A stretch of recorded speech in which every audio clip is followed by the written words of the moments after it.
Hello दोस्तों और मेरे प्यारे बच्चों।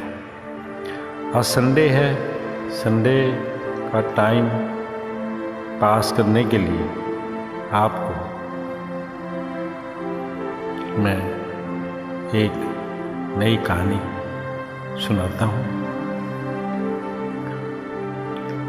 पहले आप सभी का स्वागत है मेरे ब्लास्टर स्टोरी चैनल में। तो आइए शुरू करता हूँ मैं कहानी। सऊदी अरब में दियाद बकर नाम का शक्तिशाली सुल्तान राज करता था। उसकी 3 बेगमें थी। धन दौलत ऐशो आराम सभी कुछ था उसके पास। उसे बस एक ही दुख था कि उसकी कोई संतान नहीं थी। वह रोज़ अल्लाह की इबादत करता लेकिन कोई फ़ायदा नहीं था। एक रात सुल्तान ने सपने में एक फ़कीर को देखा जो अपनी देवी आवाज़ में उससे कह रहा था, सुनो सुल्तान, मैं तुमसे बहुत खुश हूँ। मेरी बात ध्यान से सुनना। कल सुबह जब तुम महल के बगीचे में सैर करने जाओगे तो वहाँ माली तुम्हें एक अनार देगा। उस अनार के थोड़े थोड़े दाने अपनी तीनों बेगमों को दे देना। हर बेगम से तुम्हें एक एक लड़का होगा। सुबह उठने के बाद सुल्तान बिस्तर पर लेटा रात के सपने को लेकर ही कुछ सोच रहा था। उसने सोचा कि कहीं बात पर अमल कर देखने में हर्ज क्या है। वह उठा और बाग में चला गया। वहाँ माली ने उसके सामने आदर से सर झुकाया और उसे एक पका हुआ लाल अनार दिया। अनार को देखकर आश्चर्य हो रहा था कि जैसा फकीर ने सपने में कहा था वैसा ही हो रहा है। अनार लेकर सुल्तान महल में लौट आया और सपने में फकीर के कहे अनुसार थोड़े थोड़े दाने तीनों बेगमों को खाने को दिए। 2 बेगमों ने तो वह दाने खा लिए लेकिन तीसरी बेगम ने इनकार कर दिया। वह बोली, मुझे अल्लाह पर भरोसा है कि वह जो भी कुछ कर रहा है मेरे भले के लिए ही है। तीसरी बेगम की नाफरमानी देखकर सुल्तान को गुस्सा आ गया। उसने उसे महल से निकल जाने तथा दूर किसी गांव में जाकर रहने का आदेश दिया। भारी मन से बेगम ने महल छोड़ दिया। नियत समय उन दोनों बेगमों ने लड़कों को जन्म दिया जिन्होंने अनार के दाने खा लिए थे। 2 राजकुमारों का जन्म होने पर राज्य भर में जश्न मनाया गया और पूजा भी और प्रजा भी बहुत खुश हुई। उधर तीसरी बेगम का अल्लाह पर भरोसा पूर्ववत बना रहा। अनार के दाने न खाने के बावजूद उसने एक तंदुरुस्त लड़के को जन्म दिया। चूँकि वह खुददार किस्म की औरत थी इसलिए उसने इसकी खबर सुल्तान को नहीं होने दी। लड़के का नाम उसने खुदादाद रखा। राजकुमार खुदादाद अपनी माँ की देखभाल में परवान चढ़ने लगा। समय बीतने के साथ खुदादाद एक सुंदर व आकर्षक युवक बन गया।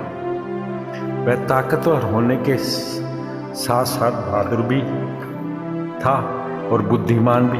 वह घुड़सवारी, तीरंदाजी, तलवारबाजी आदि उन सभी कलाओं में निपुण था जो एक राजकुमार के लिए जरूरी होती हैं। फिर एक दिन उसकी माँ ने मौका व समय देखकर उसे उसके पिता सुल्तान दियार बकर के बारे में बताया।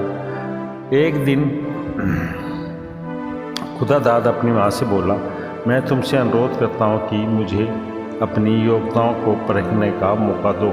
मुझे पता चला है कि मेरे पिता के बहुत से दुश्मन हैं। मैं उन्हें मिटाकर अपने पिता की मदद करना चाहता हूँ।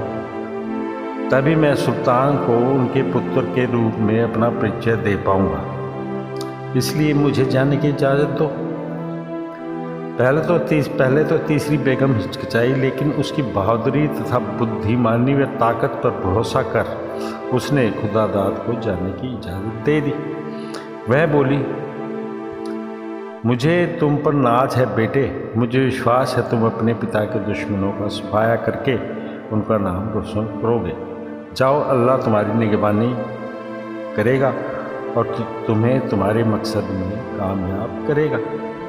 राजकुमार खुदादाद ने अपनी माँ का शुक्रिया अदा किया और घोड़े की पीठ पर सवार होकर सुल्तान दियार बकर के राज्य की ओर चल दिया। सुल्तान के महल में पहुंचकर अपनी असलियत छुपाते हुए बोला खुदादाद, हजूर मैं कायरा का एक व्यापारी का बेटा हूं और युद्ध कला में निपुण भी। मैं यहाँ आपकी सेना में किसी अच्छे पद पर भर्ती होने के लिए आया हूँ। उम्मीद है कि सुल्तान मुझे निराश नहीं करेंगे। पहली नज़र में ही खुदादाद ने सुल्तान को प्रभावित कर लिया। उस पर से लंबा तगड़ा डील डोल और उसकी स्पष्ट वादिता ने जादुई असर किया था। उसने खुदादाद को अपनी सेना का सेनापति नियुक्त कर दिया। खुदादाद ने लगन से अपना काम शुरू किया। उसने सेना की छोटी छोटी टुकड़ियों में बांट दिया और उनके कठोर प्रशिक्षण की व्यवस्था की। उसने सैनिकों को यह भी सिखाया कि दुश्मनों को कैसे हराया जाता है। शीघ्र ही खुदादाद ने अपनी सेनापति के पद पर नियुक्ति को सिद्ध कर दिया। उसने सुल्तान का विश्वास भी जीत लिया था और उससे इतना खुश हुआ कि उसे प्रधान सेनापति बना दिया। इधर सुल्तान के दोनों लड़कों को भनक लग चुकी थी कि सुल्तान खुदादाद के प्रति विशेष स्नेह रखता है, इसलिए वे खुदादाद से ईर्ष्या करने लगे थे। अब वे दोनों उससे छुटकारा पाने की योजनाएं बनाने लगे। हमें उसे मरवा देना चाहिए, एक राजकुमार बोला। लेकिन दूसरा राजकुमार इसके लिए तैयार न हुआ। वह बोले, यदि सुल्तान को पता चल गया तो हमारी शामत आ जाएगी। आखिरकार उन्हें एक उपाय सूझा। एक राजकुमार बोला, हम शिकार पर निकलते हैं और जंगल में जाकर कहीं छिप जाएंगे। हमारे लौट कर न आने से सुल्तान चिंतित हो उठेगा और खुदादाद को भेजेगा हमें ढूंढने को, और जब वह हमें नहीं खोज पाएगा तो सुल्तान नाराज होकर उसे देश छोड़ जाने को कहेगा। फिर एक दिन दोनों राजकुमार योजना अनुसार जंगल में शिकार खेलने के गए तो वापस ना लौटे। आगे भी वैसा ही हुआ जैसा उन्होंने सोच रखा था। कुछ दिनों बाद राजकुमारों को ना लौटने से दुखी सुल्तान ने खुदादाद को बुलाकर कहा, तुरंत जाओ और दोनों राजकुमारों को सुरक्षित वापस लेकर आओ। यदि तुमने ऐसा ना कर पाए तो फांसी पर लटका दिए जाओगे। राजकुमारों के मक्कारी से अनजान खुदादाद निकल पड़ा उन्हें खोजने। उसने नदी, नाले, घाटी, पहाड़ सब जगह ढूंढा, यहाँ तक कि गुफाओं को भी छान मारा, लेकिन राजकुमार नहीं मिले थे, ना मिले। खुदादाद यूं ही घूम रहा था कि अचानक उसकी नज़र हरे भरे मैदान के बीच बने एक किले पर जा पड़ी। जब वह निकट पहुंचा तो उसने छज्जे पर एक नवयुवती को बैठा देखा जो बेहद निराश और उदास लग रही थी। उसका चेहरा मुरझाया हुआ था। जैसे ही उस नवयुवती की निगाह खुदादाद पर पड़ी, वह जोर से चिल्लाई, नौजवान, यहाँ से तुरंत भाग जाओ। यहाँ एक भयानक राक्षस रहता है, वह तुम्हें देखते ही मार डालेगा और खा जाएगा। कहाँ है वह राक्षस? खुदादाद ने पूछा। लगता है उसे तुम्हारी खुशबू आ चुकी है। वह यहाँ नहीं है, हो सकता है तुम्हें ही ढूंढने निकला हो। उसने अनेक युवतियों को किले में बंदी बना रखा है। मैं काहिरा की राजकुमारी हूँ। उस राक्षस ने मेरा अपहरण कर लिया और बंदी बनाकर इस किले में कैद कर ली। रोज वह दुष्ट राक्षस एक व्यक्ति को मारकर खा जाता है, सुंदर युवती ने रोते हुए बताया। यह सुनकर भी खुदादाद का हौसला कम ना हुआ। उसने तय कर लिया कि राक्षस का सामना करने में ही बहादुरी है, बजाय पीठ दिखाकर भागने की। कुछ देर बाद राक्षस किले में वापस लौटा। वह पहाड़ जैसे लंबे चौड़े डील डोल का था और उसके सिर पर दो बड़े बड़े सींग भी निकले हुए थे। आंखें लाल थी और दांत बेहद पैने। जैसे ही उसने खुदादाद को देखो, मानो भूचाल सा आ गया। उसने अपने लंबे मुड़े नाखूनों में उसे दबोच लिया। लेकिन खुदादाद जरा भी भयभीत नहीं हुआ। वह वीर सिपाही था, बुलंद हौसले वाला। एक क्षण भी व्यर्थ गंवाए बिना उसने पूरी ताकत से राक्षस पर हमला बोल दिया। राक्षस भी प्रयास कर रहा था कि एक ही बार में खुदादाद का काम तमाम कर दे, लेकिन खुदादाद अब तक राक्षस पर भारी पड़ने लगा था। काफ़ी देर तक चली लड़ाई के बाद लगभग थक चुके राक्षस को खुदादाद ने बाजुओं में जकड़ा और ज़मीन पर दे मारा। राक्षस की आंखें फैल गई। वह जंगली भैंस की तरह जोर से डकराया और ठंडा हो गया। खुदादाद की बहादुरी देखकर काहिरा की राजकुमारी बेहद प्रसन्न व प्रभावित थी। वह उसे उस काल कोठरी तक ले गई जिसमें राक्षस द्वारा कैद किए युवा मौजूद थे। वह सभी भूखे और अधमरे से लग रहे थे। खुदादाद ने सभी को आज़ाद कर दिया, लेकिन उसके आश्चर्य का तब कोई ठिकाना न रहा जब उसने उन कैदियों में दोनों राजकुमारों को भी पाया। राजकुमार भी खुदादाद को देखकर खिल उठे और उसके गले लग गए। उन्हें अपने किए पर पछतावा था।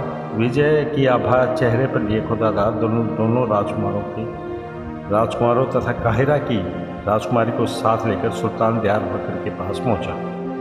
अब समय आ गया था कि खुदादाद सुल्तान को अपनी असलियत से वाकिफ करा देता। वह बोला, मैं आपकी तीसरी बेगम का लड़का हूँ, उस बेगम का जिसे आपने देश निकाला दे दिया था। मैं वह अभागा बेटा हूँ जिसे बचपन से लेकर आज तक पिता के प्यार से वंचित रहना पड़ा है। मेरी माँ ने मुझे उस हर कला का प्रशिक्षण दिलवाया है जो किसी राजकुमारों के लिए जरूरी होता है। मेरी माँ चाहती थी कि मैं आपकी सेना में शामिल होकर आपके दुश्मनों का नाम और निशान मिटा दूँ।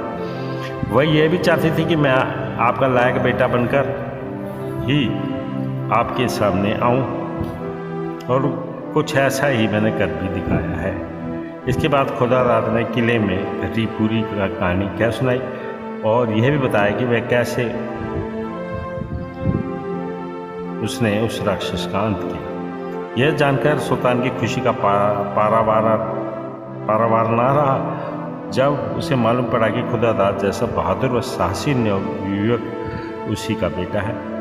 उसने प्रेम से खुदादाद को गले लगा लिया। अब सुल्तान को अपने किए पर पछतावा हुआ और उसने अपनी तीसरी बेगम से माफ़ी मांगते हुए उसे वापस महल में बुला लिया। सुल्तान ने खुदादाद की शादी काहिरा की राजकुमारी से कर दी। फिर वे सभी चैन व शांति से खुशी भरा जीवन बिताने लगे। दोस्तों, अगर ये कहानी आपको अच्छी लगी हो तो कमेंट में बताइएगा ज़रूर, और हो सके तो मेरे इस चैनल को सब्सक्राइब कर दीजिएगा। थैंक यू, धन्यवाद।